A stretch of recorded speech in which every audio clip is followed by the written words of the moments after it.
students, today we are going to learn about how to make sentences in past continuous tense. तर चला तर आज आपण past continuous tense ची वाक्य आपण कशी बनवायची हे आपण आज ग्रामर या टॉपिक मध्ये बघणार आहोत. Let us see construction. Subject plus was oblique were plus V1 ing plus object. या ठिकाणी तुम्हाला which form दिसते आहे was आणि were.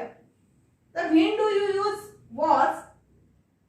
When the subject is I, he, she, it and singular.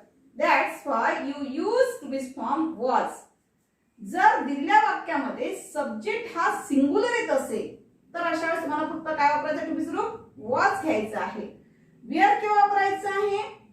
जर subject we, they, you and plural असेल तर त्या ठिकाणी काय घ्यायचं तुम्हाला? वेअर घ्यायचं आहे. चला तर काही एक्झाम्पल्स आपण बघूया. Let us see some examples. Number 1, I write many letters. बघा या ठिकाणी दिलेले वाक्य सिंपल प्रेझेंट टेन्स मध्ये आहे. कशाला ओळखलं आपण? त्या वाक्यामध्ये जे वर्ब आलेलं आहे ते वर्ब कसं आहे? फर्स्ट फॉर्म ऑफ वर्ब आलेला आहे. त्यामुळे दिलेलं वाक्य प्रेझेंट टेन्स मध्ये आहे. याला आपल्याला कन्वर्ट कशामध्ये करायचं आहे?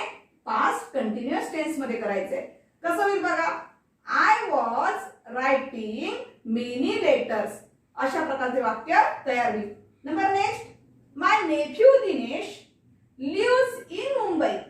बघा या वाक्यामध्ये जो सब्जेक्ट दिला तो सब्जेक्ट कोणता आहे? माय नेफ्यू दिनेश. एवढा संपूर्ण सब्जेक्ट जो आहे तो एकच शब्द आहे.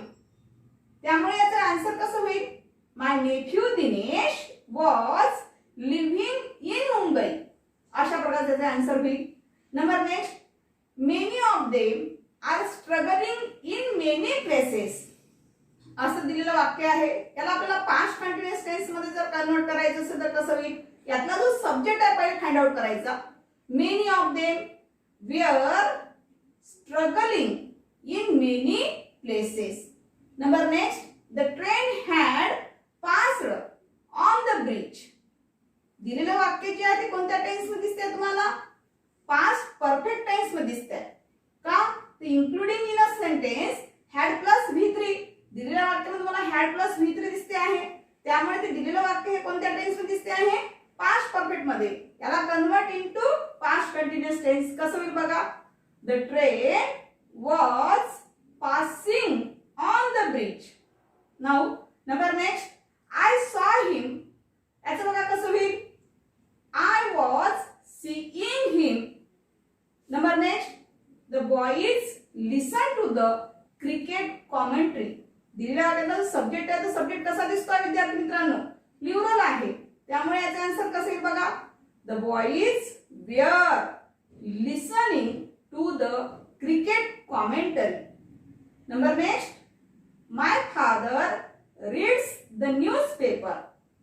आन्सर बघा कसं होईल? My father was reading the newspaper. Number next, Sneha give me a book. याला आपल्याला convert into past continuous tense करायचं आहे. कसं होईल? Sneha was giving me a book. Number next, you complete your graduation. हे जे दिलेलं वाक्य आहे सिंपल प्रेझेंट टेन्स मध्ये आहे. याला आपल्याला पास्ट कंटिन्युअस टेन्स मध्ये कन्वर्ट करायचं आहे. कसं येईल बघा? You were completing your graduation. कारण यू हा जो सब्जेक्ट आहे तर हा प्लुरल मध्ये असल्यामुळे त्या ठिकाणी आपल्याला काय करावं लागेल? त्यासमोर विचारू वेअर घ्यावं लागते. Now next example, it has been raining without any break. अशा प्रकारे दिलेलं वाक्य आहे जे की प्रेझेंट परफेक्ट कंटिन्युअस टेन्स मधलं वाक्य आहे. याला आपल्याला यूज पास्ट कंटिन्युअस टेन्स मध्ये करायचं असेल तर कसं होईल बघा?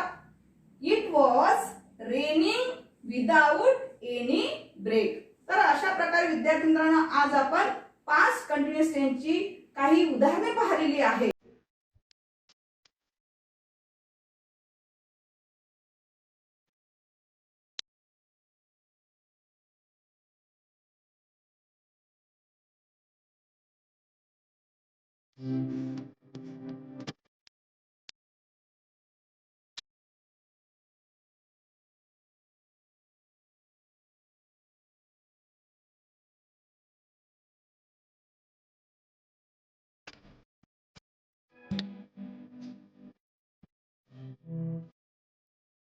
धन्यवाद.